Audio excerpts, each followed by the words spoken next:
Olá pessoal, tudo bem?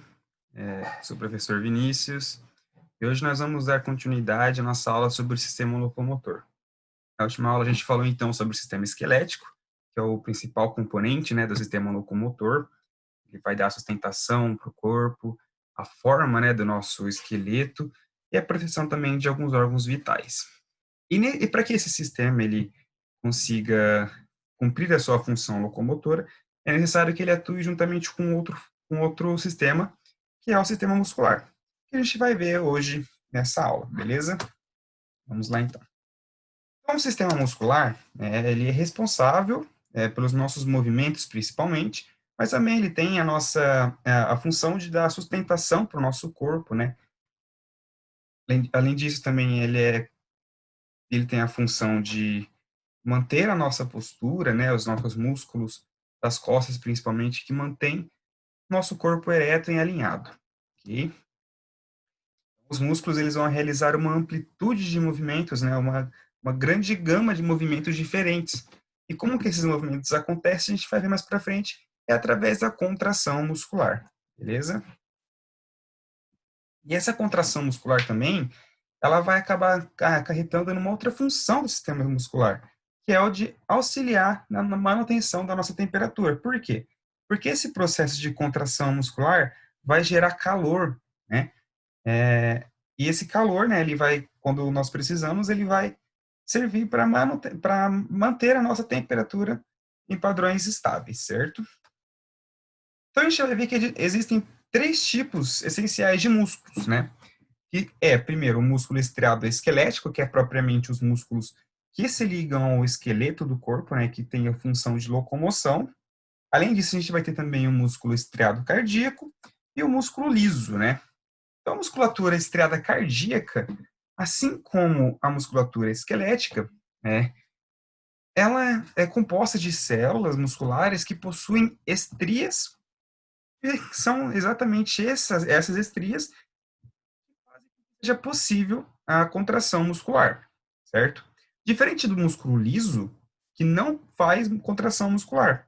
Então, quais são os movimentos realizados por essa musculatura lisa? São movimentos peristálticos, né? Onde que a gente encontra a musculatura lisa? Nos nossos órgãos viscerais, estômago, intestino, né? Que são órgãos que realizam peristaltismo, né? São movimentos ondulatórios em forma de onda. Além disso, a diferença entre o músculo estriado esquelético e o músculo estriado cardíaco é que o músculo estriado cardíaco, ele não necessariamente precisa da nossa vontade para que ele realize a sua contração, tá? Ou seja, ele realiza o movimento dele de forma autônoma, ok? E é onde a gente encontra o músculo estriado cardíaco? No coração, né? Nossa musculatura do coração, uma musculatura que é responsável por bombear o sangue para o nosso corpo, beleza? E os músculos estriados, né, tanto o cardíaco quanto o esquelético, eles têm dois componentes principais, que são a actina e a miosina. São duas proteínas que são responsáveis por esse processo de contração muscular.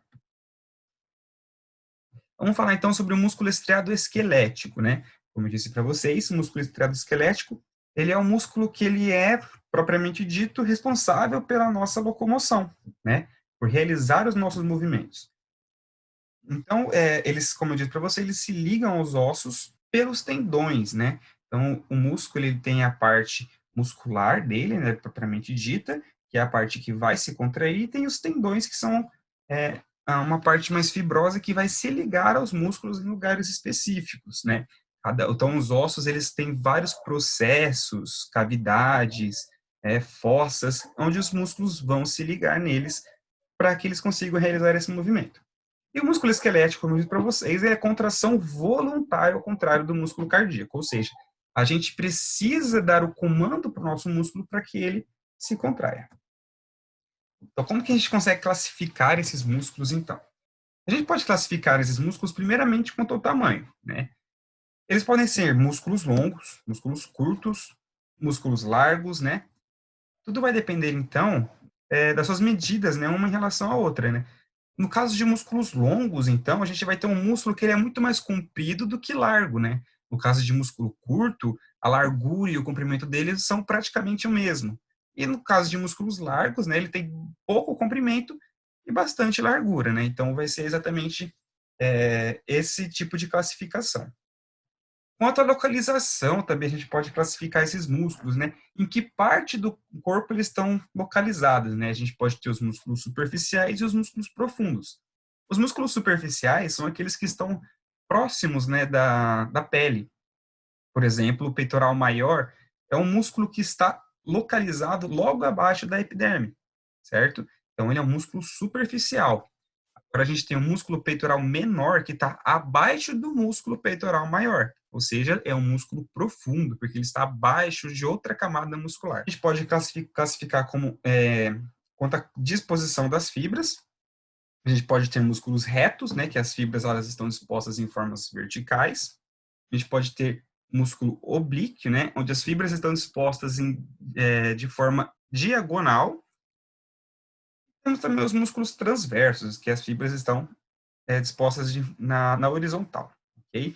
O que são as fibras musculares? Nada mais, nada menos do que as células, né? E também quanto ao número de tendões, né? A gente pode ter os bíceps, são músculos que têm apenas 2 tendões, né? A gente pode ter também os tríceps, que são músculos que possuem 3 tendões, e quadríceps, que são músculos que possuem 4 tendões, né? Geralmente são mais fortes. E a gente pode também usar essa classificação para dar nome aos músculos, né? A gente tem, por exemplo, aqui onde fala da disposição das fibras, a gente tem no abdômen 3 músculos, que são um exemplo perfeito disso. A gente vai ter o músculo reto do abdômen, o músculo oblíquo do abdômen e o músculo transverso do abdômen. São essa a nomenclatura dos músculos do abdômen, que levam em consideração a disposição das fibras, ok? Então, o tecido muscular, como que ele vai ser composto? Vamos dar uma olhada.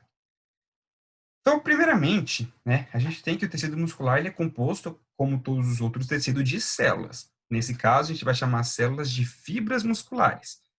As fibras musculares, ao contrário de outras células do corpo, elas têm a característica de serem células multinucleadas. Tá? O que significa isso? Significa que cada célula ela vai possuir diversos núcleos, ao invés de apenas um núcleo só, que é o normal, que é o padrão para células do corpo como um todo, certo? Então, é o primeiro nível de organização dessas células, né? As fibras, elas vão estar juntas, né, unidas em sarcômeros. O que são esses sarcômeros? Lembra que eu falei para vocês que o músculo estriado esquelético ele tem esse nome porque ele possui estrias? Essas estrias nada mais são do que os sarcômeros, que são filamentos daquelas duas proteínas que eu falei para vocês, que são a actina e a miosina. É no sarcômero que vai acontecer, então, o processo de contração muscular.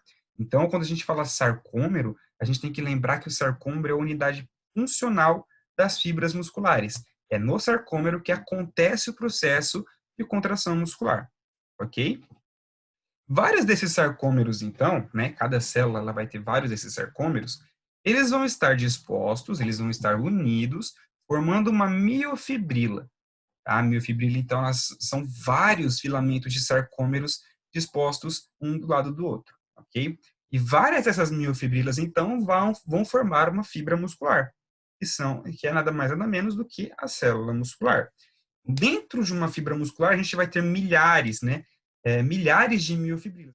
E esse feixe de miofibrilas, de milhares de miofibrilas, vai formar, então, o fascículo muscular, né? E esse fascículo muscular vai estar em conjunto com outros fascículos, formando, então, um músculo.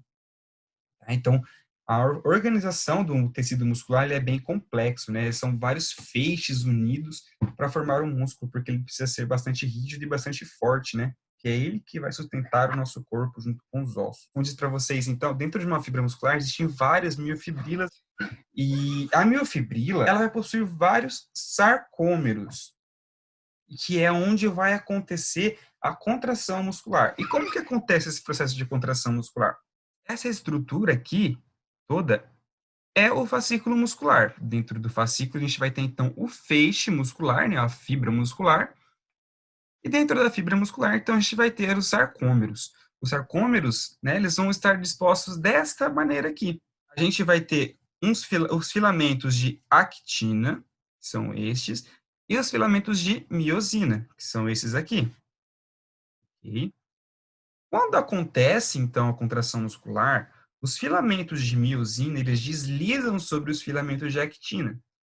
Vários desses sarcômeros se contraindo ao mesmo tempo é o que vai gerar, então, a contração muscular. E esses sarcômeros vão se contrair todos ao mesmo tempo até que o músculo inteiro se contraia. Para que haja um movimento, é necessário que haja uma sincronia da contração e do relaxamento de músculos. Por exemplo, quando eu faço este movimento, eu tenho dois músculos principais trabalhando, que é o bíceps e o tríceps. Quando eu dou o comando para que o bíceps se contraia, automaticamente o meu tríceps relaxa e vice-versa. Quando eu faço o movimento ao contrário, é o meu tríceps que relaxa e o meu que contrai e o meu bíceps que relaxa, ok? Então, sempre que eu tiver a contração de um músculo, eu tenho um relaxamento de outro. E essa relação vai ter, então, um músculo agonista, que é o músculo que se contrai, e um músculo antagonista, que é o músculo que relaxa, ok? Aqui, então, para a gente deixar mais claro ainda o processo de contração muscular, né, como acontece essa contração muscular. Gente, lembra que eu disse para vocês que o músculo estriado esquelético, ele depende da nossa vontade para se contrair? Então, como que vai acontecer essa contração, então? Nosso cérebro, ele vai mandar um impulso nervoso para nossas células musculares. Quando esse impulso nervoso chega, o que que vai acontecer, então? Eu coloquei aqui para vocês que o cálcio inicia a contração. Vamos ver como é que acontece isso. O impulso nervoso, ele vai chegar, então, até essa unidade motora. Tá vendo aqui que eu coloquei para vocês, ó? A medula espinhal, né, nossa sistema nervoso, que faz parte do nosso sistema nervoso central, ela vai mandar, né, um comando neuromotor que vai chegar nessa unidade motora, aqui no caso é o nosso músculo, e vai iniciar a contração muscular aonde? Lá nos sarcômeros, tá? Então, chegou impulso nervoso nos sarcômeros, as fibras elas vão receber essa informação e aí elas vão se contrair. Tá?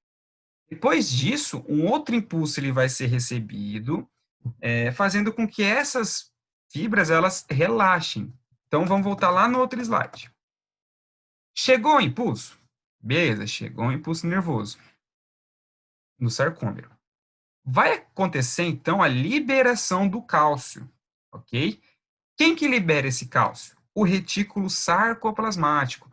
Retículo sarcoplasmático nada mais é do que o retículo endoplasmático das células normais. Só que nas células musculares ele recebe um nome diferente, que é o retículo sarcoplasmático. O retículo sarcoplasmático ele vai ser um depósito, né, uma vesícula que armazena o cálcio, né, os íons de cálcio dentro da célula muscular. Quando chega o impulso nervoso, o retículo sarcoplasmático libera todo esse cálcio. Quando esse cálcio é liberado, então os filamentos de actina e de miosina vão deslizar formando pontes. E essas pontes vão se ligar umas às outras e vão fechar todo esse complexo que é o sarcômero, tá? E acontece aquilo que eu falei para vocês, vários sarcômeros contraindo ao mesmo tempo vão contrair o músculo. Eu sei que é bem complexo, não precisa ficar pegando a cada nomezinho desse, tá? Mas o que eu quero que vocês entendam, então, é que o músculo esquelético ele vai precisar de um impulso nervoso para que ele consiga iniciar o processo de contração muscular. Quem que inicia esse processo de contração muscular? O sistema nervoso central, por nossa vontade, tá? Então, quando eu quero andar, eu preciso dar um comando para os músculos da minha perna para que eles se contraiam. Diferente do músculo liso, que eu falei para vocês que não depende da nossa vontade também e que não realiza movimento de contração, ele realiza movimentos peristálticos. E diferente também do nosso músculo estriado esquelético, do nosso músculo estriado cardíaco, que ele realiza os processos de contração dele involuntariamente, ok? E os movimentos, então? Como eu disse para vocês, são os músculos responsáveis por todos os nossos movimentos, né? Desde movimentos simples, né? Por exemplo, de levantar o braço, até movimentos mais complexos que envolvem vários e vários músculos, como, por exemplo, quando a gente vai dançar, né? Então, todos esses movimentos, eles são exercidos por músculos, ok? Como os músculos eles estão ligados nos ossos, né? O que eu quero que vocês entendam então. Quando o músculo se contrai, ele diminui seu tamanho, obviamente. E se eu tenho um músculo que está ligado no osso, quando ele diminui o tamanho, ele vai acabar levando junto o osso do qual ele está ligado, certo? Então, essa relação entre o sistema muscular e o sistema esquelético faz com que seja possível todos os nossos movimentos, tá? Então, é preciso, como eu disse para vocês, que os dois estejam em conjunto, que os dois trabalhem em conjunto e que os dois tenham uma sincronia perfeita, porque se um não estiver funcionando corretamente, o outro não vai funcionar também, né? E a gente não vai ter um movimento que a gente não vai ter um movimento que a gente precisa, né? Todos os nossos movimentos, eles precisam, né, que pelo menos dois músculos estejam trabalhando em conjunto, pelo menos um músculo antagonista e um músculo agonista. Mas existem vários movimentos também que a gente realiza que vão depender de vários músculos trabalhando juntos. Recapitulando então, o músculo esquelético realiza um movimento voluntário, tá? A gente precisa querer que esses movimentos aconteçam para que eles aconteçam, e o músculo liso e o músculo estriado cardíaco, movimento involuntário, ok? Gente, por enquanto era isso. Obrigado pela atenção. Até mais e se cuidem. Tchau, tchau.